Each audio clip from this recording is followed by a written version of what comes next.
बिस्मिल्लाह।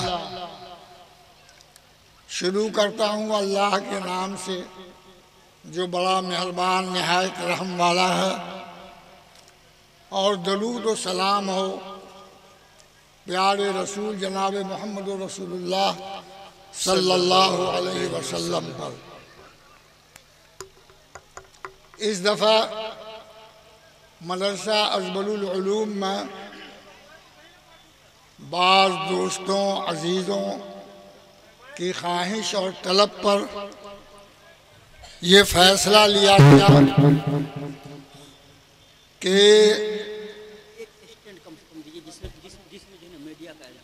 एक रात सरवरे कौनैन फ़ख्र दो आलम जनाब मोहम्मद रसूलुल्लाह सल्लल्लाहु अलैहि वसल्लम के लिए ख़ास की जाए। आपकी सीरत, आपकी सूरत, आपके अखलाक, आपके किरदार को उलमा के ज़रिए से आप तकरीरों में सुनते रहते हैं। इस दफ़ा इस बात की कोशिश की गई है कि आप सीरत के मौजू पर और आप सल्लल्लाहु अलैहि वसल्लम के अखलाक व आदात व किरदार को अशार की ज़ुबान में सुने, जिनको नाते रसूल कहा जाता है। नाते रसूल की भी बड़ी अहमियत है, और आपको सुनाए एक वाक़या नाते रसूल का। हज़रत शेख सादी रहमतुल्लाह अलैह ने सरवर कौनैन सल्लल्लाहु अलैहि वसल्लम की शान में एक नात, दो क़िते के नात कही। बलगल उला बिकमालिही कशफत दुला बिजमालिही हसनत जमी व खिसालिही सल्लु अलैहि व आलिही। इसका तर्जुमा भी कर देंगे। ये नात सैयदना शेख सादी की बड़ी मकबूल व मशहूर हुई, और बारगाह रिसालत में भी ये मकबूल हुई। हजरत ख्वाजा निज़ामुद्दीन औलिया रहमतुल्लाह अलैह के एक खलीफा व मजाज हजरत अमीर खुसरू रहमतुल्लाह अलैह थे। फारसी के बड़े माहिर, फारसी की बलागत व फसाहत के मालिक, और फारसी ज़ुबान व अदब पर बड़ी कुदरत हजरत अमीर खुसरू रहमतुल्लाह अलैह को थी। उनको ख्याल आया कि सादी की गुलशता और बूस्तां बड़ी मशहूर है, और अल्लाह ताला ने हमको भी फ़ारसी ज़ुबान पर कुदरत दी है, और मैं उसकी रज़ाकतों को और फसाहत व बलागत को अच्छी तरह जानता समझता हूँ। क्यों नहीं शेख सादी के गुलशता और उनकी बोस्तां के तर्ज पर मैं भी गुलशता और बोस्तां लिखूं। चुनांचे अपनी लिसानियात की महारत की बुनियाद पे हज़रत अमीर खुसरू रहमतुल्लाह अलैह ने गुलशता और बोस्तां के जवाब में गुलशता और बोस्तां लिखी। जब ये किताब लिख चुके तो अपनी इस किताब को हज़रत ख्वाजा निज़ामुद्दीन औलिया रहमतुल्लाह अलैह, जो उनके पीर व मुर्शिद थे, उनकी खिदमत में पेश किया। हजरत ने उलट पुलट के किताब देखी और उनके वापस कर दिया। हजरत अमीर खुसरू को ये ख्याल आया कि हो सकता है कि मेरी तहरीर में कुछ खामी रह गई हो, जिसकी बुनियाद पर पीर व मुर्शिद हजरत ख्वाजा निज़ामुद्दीन ने उलट पुलट के देखा, न कोई जुमले कहे, न कोई तहसीन की, न इस्लाह की बात कही, यूं वापस कर दिया।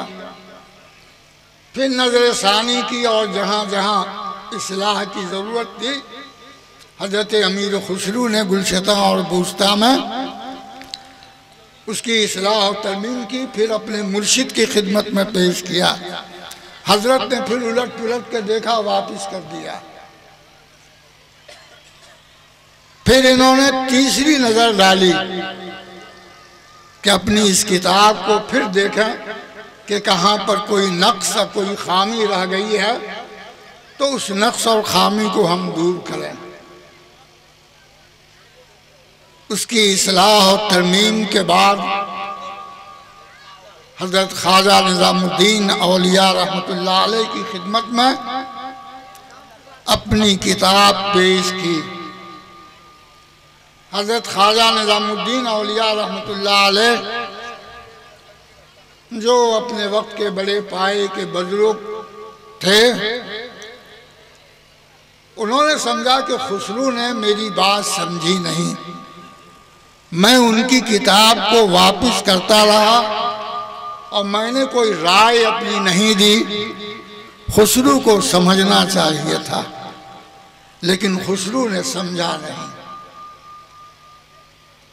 हजरत ख्वाजा निज़ामुद्दीन औलिया रहमतुल्लाह अलैह ने हजरत अमीर खुसरू से फरमाया, आँखें बंद करो, मुराक़बा करो।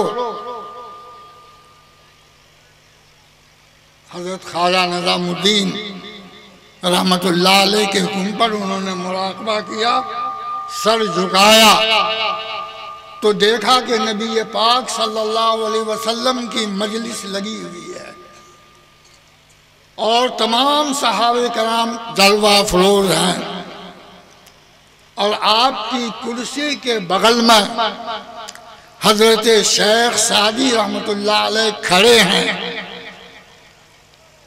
और नात शरीफ को सुना रहे हैं। बलगल उला बिकमालिही कशफत दुजा बिजमालिही हसनत जमी व खिसालिही सल्लु अलैहि व आलिही। अल्लाह के पैगंबर सल्लल्लाहु अलैहि वसल्लम पर इस नात शरीफ के पढ़ने से एक कैफियत और वल तारी हुआ। फिर आप मुखातिब हुए सादी की तरफ, सादी फिर पढ़ो।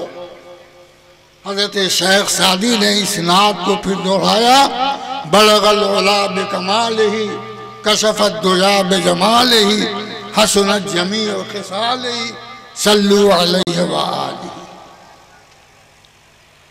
तीसरी दफा फिर अल्लाह के पैगंबर ने हजरत शेख सादी से फरमाया, सादी फिर दोहराओ इसको। और फिर उन्होंने इसी नात को जो मैंने अभी आपको सुनाया, इस नात को सुनाया। हजरत ख्वाजा निज़ामुद्दीन औलिया रहमतुल्लाह अलैह ने अमीर खुसरू से फरमाया कि सर उठाओ, आंखें खोलो। हजरत अमीर खुसरू ने आंख खोली, सर उठाया, पूरा मंजर जो देख के आए थे निगाह से ओझल।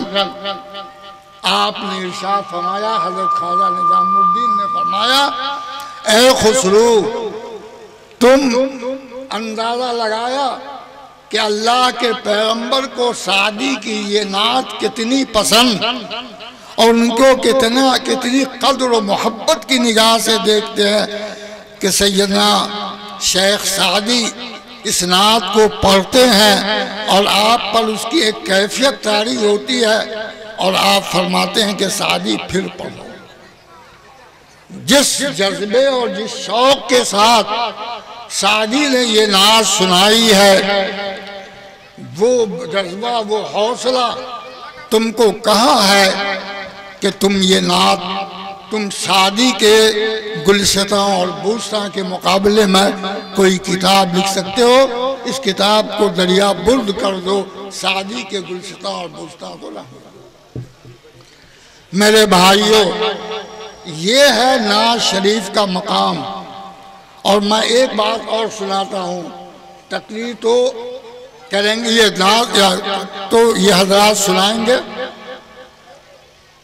अरबी में कसीदा बुर्दा है, ये भी अल्लाह के पैगंबर सल्लल्लाहु अलैहि वसल्लम की शान में नात ही है। ये नाबीना थे, कसीदा बुर्दा के शायर नाबीना थे और अपनी बीनाई के खत्म होने की बुनियाद पे उनको ख्याल आया कि अल्लाह के पैगंबर सल्लल्लाहु अलैहि वसल्लम की शान में मैं कसीदा पढ़ूं, नात कहूं। और जब कसीदा बुर्दा उनकी मुकम्मल हो गई और रात में सोए तो दीदार नसीब हुआ आप सल्लल्लाहु अलैहि वसल्लम का और आपने फरमाया कि सुबह में तुम जब देखोगे तो दुनिया तुमको नजर आएगी, तुम्हारी रोशनी आंख में लौट आएगी। तो नात गोई की बुनियाद पर साहिब कसीदा बुर्दा को अल्लाह तबारक व तआला ने अपने फजल करम से नबी की महबूबियत और उनसे ताल्लुक की बुनियाद पे अल्लाह ताला ने रोशनी उनकी वापस कर दी। भाइयों, इसी जज्बे और की बुनियाद पर आज की शब जनाब रसूल पाक की तरफ मंसूब है और नातिया कलाम के लिए बिहार के चुने और चीदा शायरों को बुलाया गया है ताकि आप हजरात उनके कलाम से और नात पाक के सिलसिले में कही हुई बातों से आप सब लोग अपने कल्ब व नज़र को जिला बख्श सकें।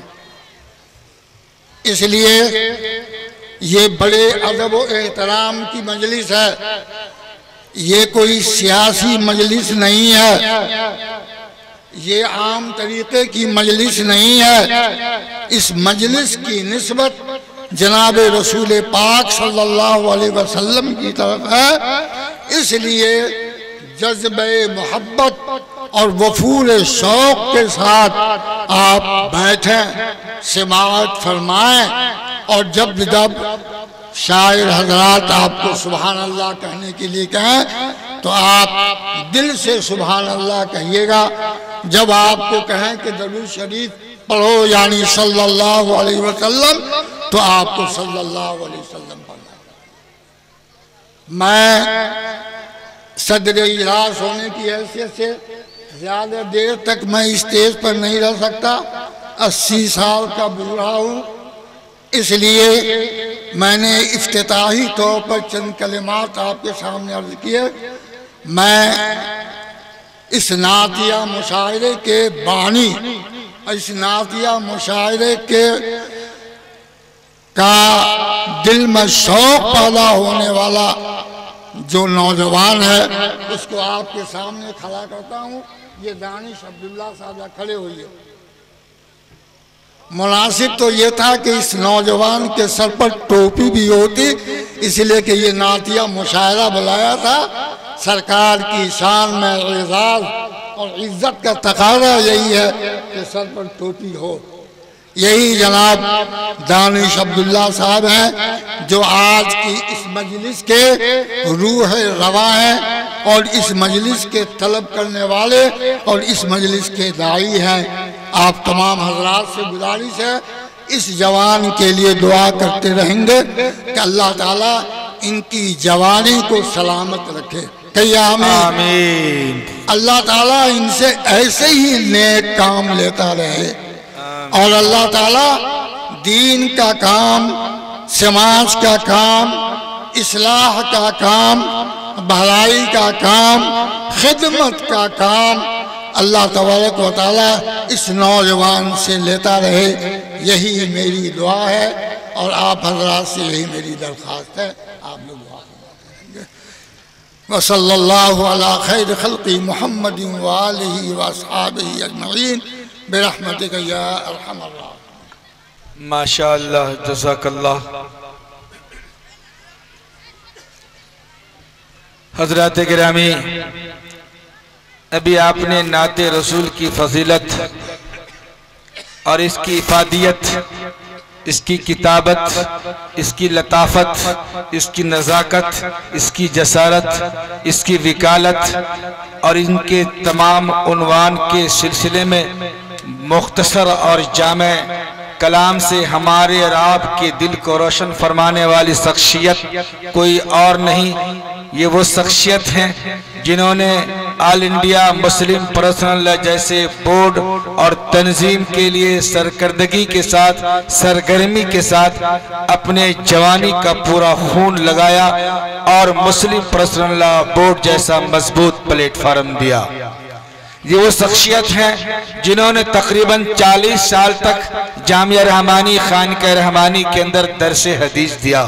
ये वो हैं जिन्होंने बेशुमार ऐसे तलबाए अजीज को इल्म की दौलत से सरफराज किया जो न सिर्फ हिंदुस्तान बल्कि हिंदुस्तान से बाहर ममालिक में बैरून मुल्क के अंदर जाकर भी अपने इल्म का फैजान पहुंचा रहे हैं।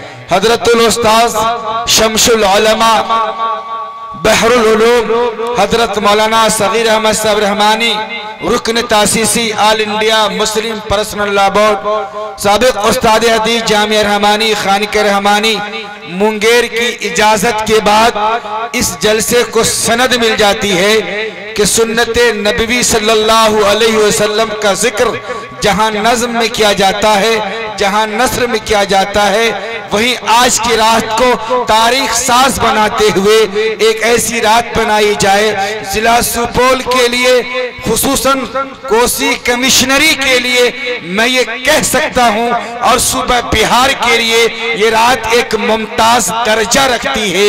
वो इसलिए कि इजलास बहुत हुए हैं, नातिया मुशायरे बहुत हुए हैं, लेकिन ऐसा प्रोग्राम जहां रात के आखिर वक्त तक बारगाह रिसालत माम में मंजूम अकीदत का नजराना पेश किया जाए और फजर के बाद उसी अंदाज में उसी सलीके के साथ नस्र के अंदर सीरत पर गुफ्तगू की जाए, मैं ये समझता हूँ सुबह बिहार की ये पहली तारीख रकम की जा रही है जो छातापुर की सरजमीन से हो रही है।